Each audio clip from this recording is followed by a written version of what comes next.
In dozens of states, legalized marijuana violates federal law, even as the IRS happily collects big on the profits. Wow. The federal government, in terms of revenue or penalty, treats you like a drug dealer. Yes. And to be honest with you, the United States government, they have been the biggest drug dealer in cannabis. This week, we investigate the confusing United States of weed. Also, Facebook changes its name, but some things seem to stay the same. Congress keeps dragging them back in and asking them tough questions, and then nothing seems to happen. They have spent a lot of money in Washington, D.C., and so they have influenced much of what we would think of as oversight. We talk with one member of Congress leading a charge to change big tech. And a vote to bring back the wolf sounds howls of opposition. Because they were attacking wildlife, or? The belief was that wolves are a threat to human safety and to livestock, your big bad wolf stories. We're in Colorado to hear both sides in the debate over a return of the wolves.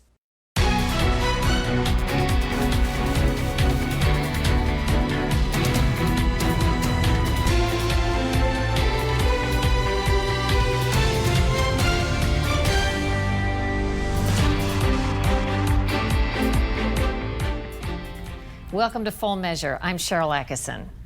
A majority of Americans now have access to some form of legal marijuana. A recent Gallup poll finds more than 2 in 3 people support legalizing marijuana. But what you may not know is pot is only legal in their state. It's not legal as far as the federal government is concerned. Today, with so many Americans getting high on weed, our cover story examines the radical conflict in laws and the prospect of a national measure to legalize cannabis. Inside Denver's Simply Pure dispensary.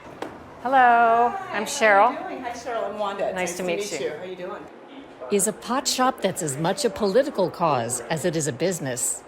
Over here in the refrigerator, what we have is drinks. Everybody loves a THC drink after a good hike or a dog walk. Come on back. So what Piper is doing right now is repackaging the joints that we had rolled from. For Wanda James, this destination was decades in the making after her stints as a naval officer, restaurant owner, and one of Colorado's largest campaign fundraisers for President Obama. My brother was arrested for 4 ounces of weed when he was 17 years old, and it cost him 10 years of his life in the police system and in the law system. My brother was the first person I'd ever met that had actually been arrested and done time for cannabis. Years after her brother Rick served 6 years of a 10-year sentence behind bars, a national rethinking of cannabis laws has turned the pot dynamic on its head. I'm Wanda. And opened the door for James to become America's first black owner of a legal marijuana shop. I never dreamt that we would ever be selling cannabis because obviously 10 years ago, you would have been a drug dealer if you were doing this without the laws that are in place. Colorado was the first state to legalize recreational marijuana with a vote in 2012. Today, it's legal to light up in 18 states, Guam, and Washington, D.C. As the movement grows, many are left dazed and confused by the conflict between federal and state laws. Wow. Here in Colorado, like other states that have legalized recreational marijuana, they're committing crimes and violating federal law every day. It's just that the feds have made a decision not to enforce the law in these states. Under federal law, marijuana is an illegal Schedule I drug, same as heroin and LSD. That means there's supposedly a high potential for abuse or harm and no accepted medical use. President Obama got the feds out of the business of enforcing many pot laws in states that legalize marijuana. President Trump tried to reverse that. Under President Biden, it's back to looking the other way. The department's view on marijuana use is that enforcement against use is not a good use of our resources. But pot business owners like James are far from satisfied. Under the current setup, pot businesses are denied federal tax deductions, while the IRS is more than happy to collect income taxes from them. The federal government, in terms of revenue or penalty, treats you like a drug dealer, Yes, while the state says what you're doing is a tax-generating business. yes. And to be honest with you, the United States government, they have been the biggest drug dealer in cannabis per se, because they've made the most money out of anybody. So if you can imagine all of the billions that California sold last year, all of the billions that Colorado sold, Illinois and the other 17 states that are currently selling cannabis, 40 to 80% of all of that income goes to the federal government. So at the end of the year, do you have to file that on your taxes, or how does that work? Yep.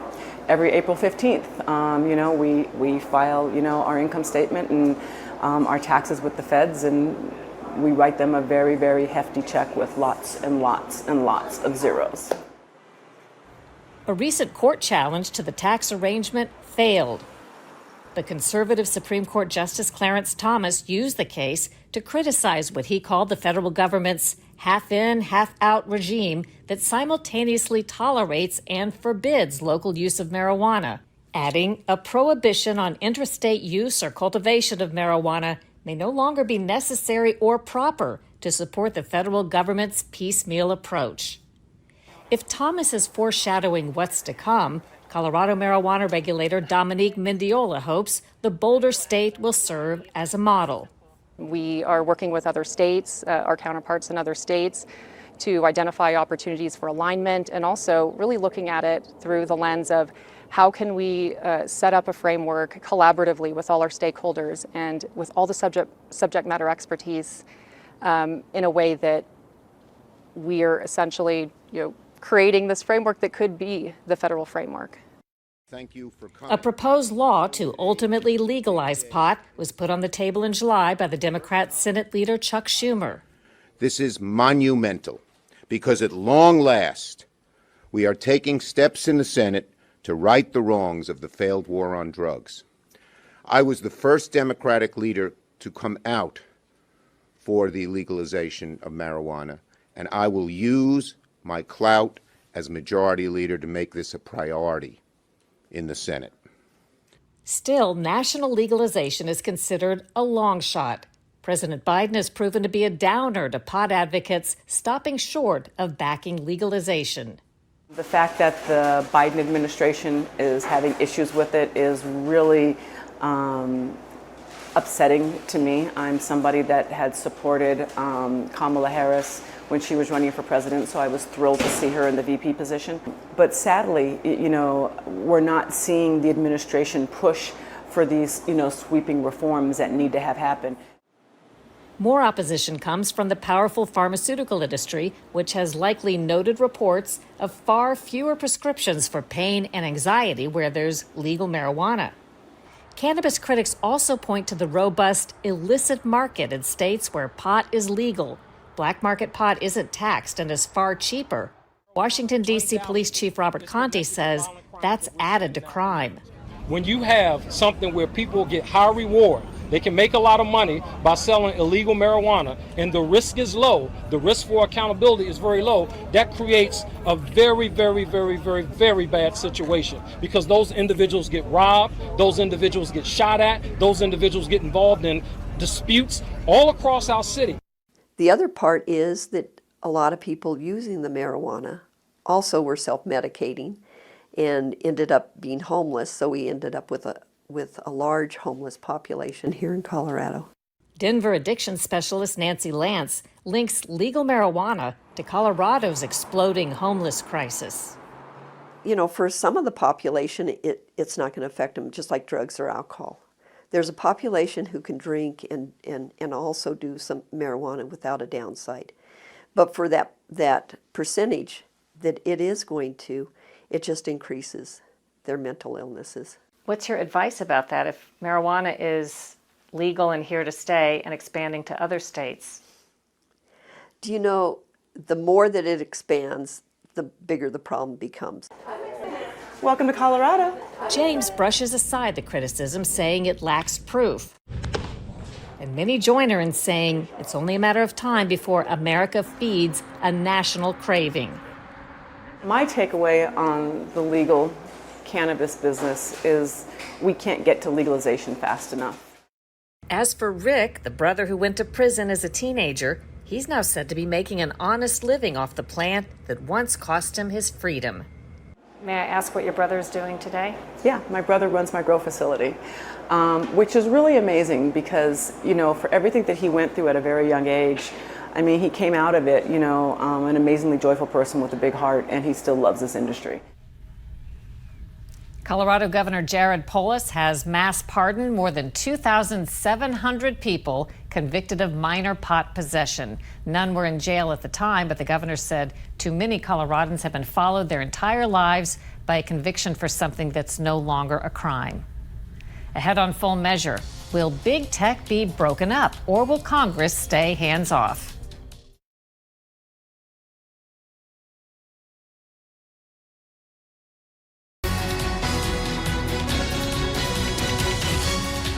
For years, Congress has talked with no action about regulating or even breaking up big tech. Now there appears to be bipartisan support for doing something. The question is, exactly what? I spoke about that with Congressman Ken Buck, the lead Republican on antitrust issues on the House Judiciary Committee. What are some of the things that the big companies have done that you call into question?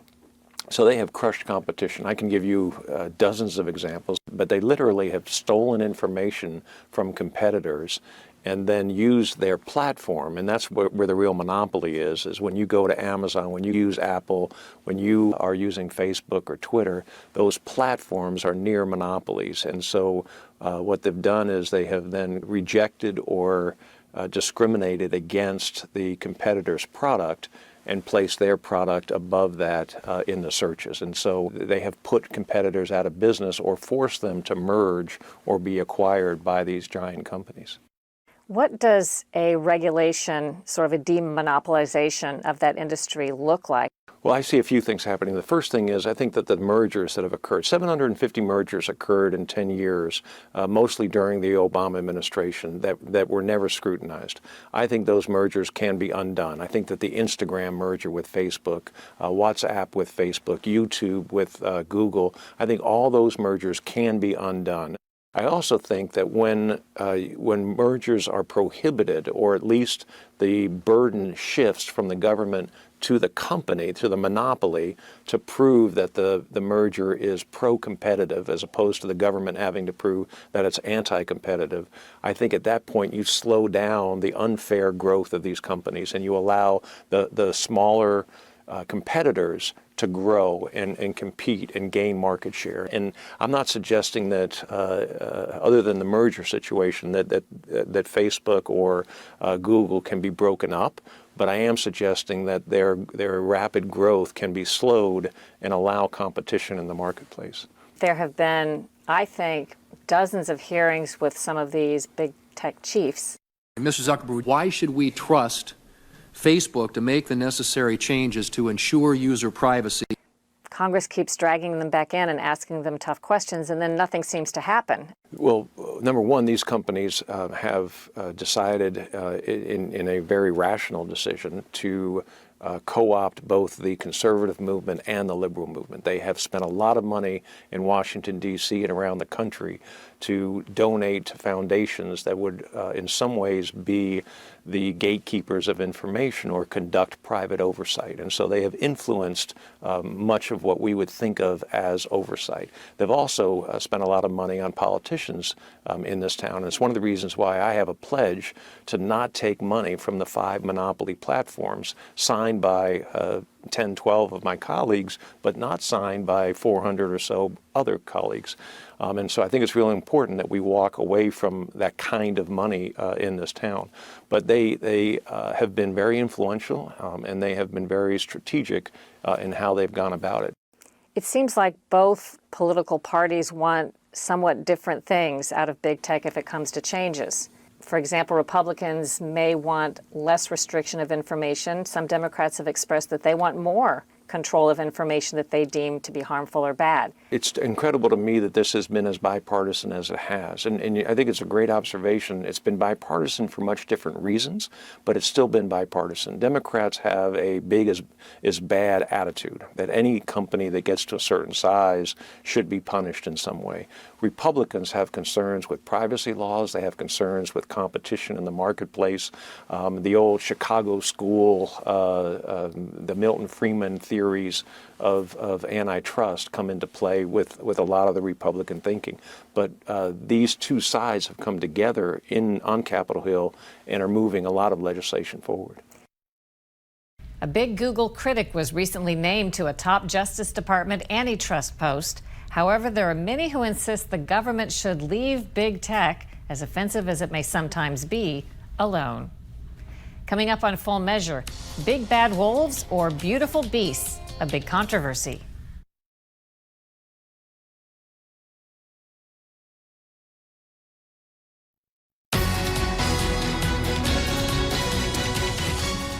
Just before the 2020 election, the Trump administration removed gray wolves from the endangered species list.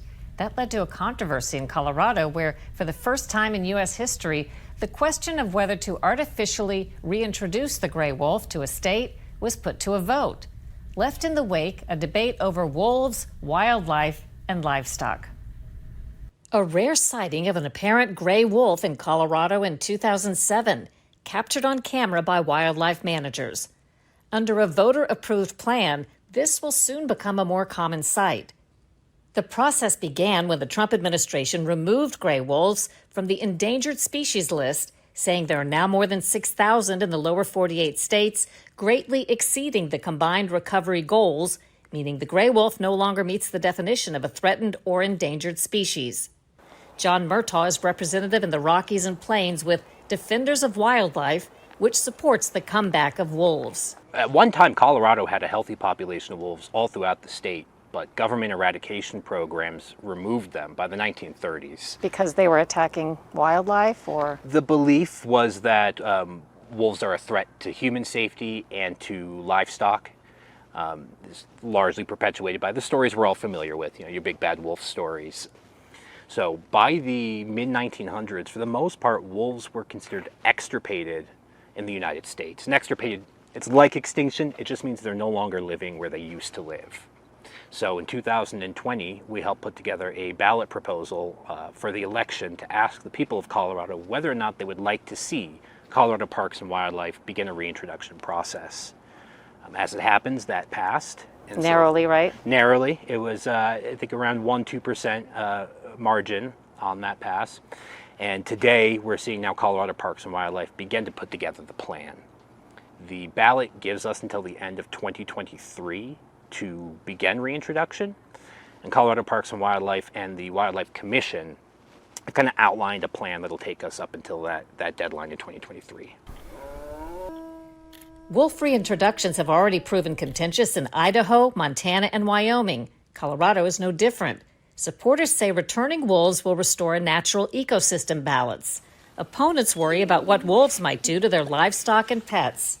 Sean Martini with the Colorado Farm Bureau is against bringing wolves back. How would you summarize the argument that you would make against the reintroduction of wolves? Well, it's been a few months now, but really the biggest thing was it was a political imposition on what should be a scientific question. We're sitting here in Denver, and Denver County voted for wolf introduction by about a 2-to-1 margin, at least. Nobody here is ever going to have to deal with the impacts of that vote. And it doesn't seem quite fair to folks on the Western Slope to have the character of their communities dictated to them by folks here in Denver and other parts of Colorado that are never going to see, never going to interact with, and never had to deal with the consequences of that vote taking place. We don't have the same sorts of wide open spaces here in the state of Colorado that they do in the Northern Rockies. We've got ski areas, we've got pipelines, we've got interstate transmission lines and housing developments. While there's wild land here in this state, it's not at the size that would be necessary to be able to support the kinds of populations that we see in Wyoming and Montana. And that's not happening naturally, I think, because of that very fact. Is one of the biggest concerns the potential for them attacking livestock and even people? Yep, absolutely. There's a lot of fear-based wolfophobia, and these tend to boil down in a couple places. So 3: human safety or pet safety, livestock safety, and impacts to game herds. In terms of human safety, that's virtually non-existent. It is exceptionally rare. Wolves are people shy. You step on a twig, they're going to jump 6 feet in the air and run, contrary to what people might think. In terms of livestock safety, statistically it's rare. Less than 1% of livestock are going to be lost to wolves. And this is only counting livestock that live in wolf country. But it does happen. Looking ahead 10 years, what do you hope to see? What would be the sign of success? To me, a sign of success would be multiple packs reproducing every year, so creating new generations year after year, and ideally no conflicts.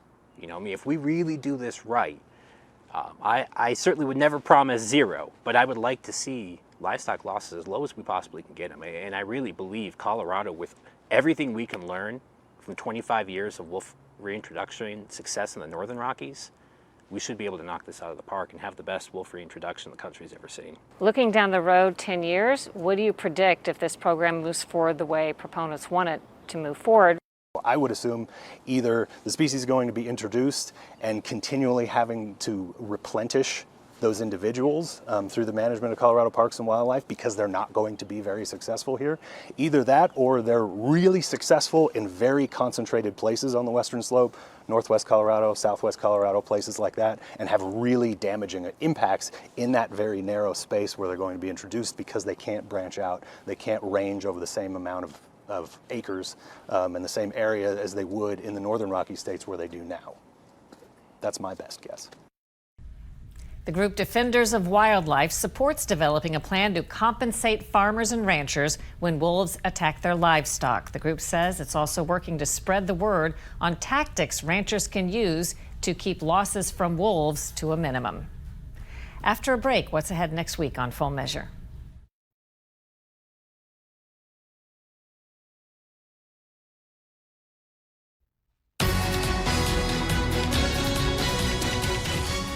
Coming up next week on Full Measure, we're back in Colorado, one of the latest states to legalize sports gambling, and odds are it's now legal or about to become legal somewhere near you. Legislatures and governments are looking at it as another form of entertainment, another formal way to raise money. Certainly in any state's budget, it seems to be a good way to go, and at least bring some money in. Will states be able to turn a vice into a virtue? That's next week on Full Measure. Until then, thanks for watching. We'll be searching for more stories that hold powers accountable. I'm Sharyl Attkisson.